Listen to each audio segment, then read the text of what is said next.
Hi guys, stock ಮಾರ್ಕೆಟಲ್ಲಿ ನೀವು beginners ಆಗಿರಲಿ ಅಥವಾ ಎಕ್ಸ್ಪೀರಿಯನ್ಸ್ಡ್ ಆಗಿರಲಿ ಒಂದು ಕಂಪ್ನಿ ಬಗ್ಗೆ ಡೀಟೇಲ್ಸನ್ನು ಸ್ಟಡಿ ಮಾಡೋದಕ್ಕೋಸ್ಕರ ಈ ಕೆಲವೊಂದು ಆ್ಯಪ್ಗಳನ್ನು ಮತ್ತು ವೆಬ್ಸೈಟ್ಗಳನ್ನು ನೀವು ತಿಳ್ಕೊಂಡಿರಬೇಕು. ಈ ಆ್ಯಪ್ಗಳು ಮತ್ತು ವೆಬ್ಸೈಟ್ಗಳು ಯಾವ್ಯಾವ ಅಂತ ನಾವು ಈ ವಿಡಿಯೋದಲ್ಲಿ ಡಿಸ್ಕಷನ್ ಮಾಡೋಣ. ಫಸ್ಟ್ ಒನ್, ಮನಿ ಕಂಟ್ರೋಲ್. ಮನಿ ಕಂಟ್ರೋಲ್ ಇಂಡಿಯಾದ ಮೋಸ್ಟ್ ಯೂಸರ್ ಫ್ರೆಂಡ್ಲಿ ವೆಬ್ಸೈಟ್ ಆಗಿದೆ. ಇದು ನಿಮಗೆ ನಿರಂತರವಾಗಿ ಒಂದು ಕಂಪ್ನಿಯ ಡೀಟೇಲ್ಸ್ಗಳನ್ನಾಗಲಿ, ನ್ಯೂಸ್ಗಳನ್ನಾಗಲಿ, ಅಪ್ಡೇಟ್ಗಳನ್ನಾಗಲಿ ಒದಗಿಸಿಕೊಡುತ್ತದೆ. ಹಾಗೆ mutual fund, currency, global market ಇವುಗಳ ಬಗ್ಗೆನೂ ಇನ್ಫಾರ್ಮೇಷನ್ ಕೊಡ್ತಾ ಹೋಗ್ತದೆ. Second one, screener. ಸ್ಕ್ರೀನರ್ ಒಂದು ಕಂಪ್ನಿಯ ಫೈನಾನ್ಷಿಯಲ್ಸ್ ಬಗ್ಗೆ ಹೇಳುತ್ತದೆ. ಫೈನಾನ್ಷಿಯಲ್ಸ್ ಅಂತಂದರೆ profit and loss, loan, debt ಇದರ ಬಗ್ಗೆ ಇನ್ಫಾರ್ಮೇಷನ್ ಕೊಡ್ತದೆ, ಅಥವಾ ನೀವು ಬ್ಯಾಲೆನ್ಸ್ ಶೀಟೇ ಅನ್ಬೋದು. Third one, trading view.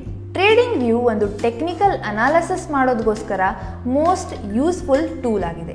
Technical analysis ಅಂತಂದರೆ ಗ್ರಾಫ್, ಚಾರ್ಟ್ಸ್, ಕ್ಯಾಂಡಲ್ಸ್ ಇವೆಲ್ಲ ಇದರ ಬಗ್ಗೆ ಇನ್ಫಾರ್ಮೇಷನ್ ಕೊಡ್ತದೆ.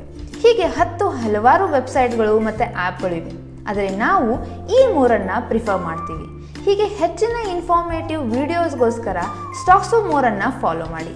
That's all for today. See you in the next video.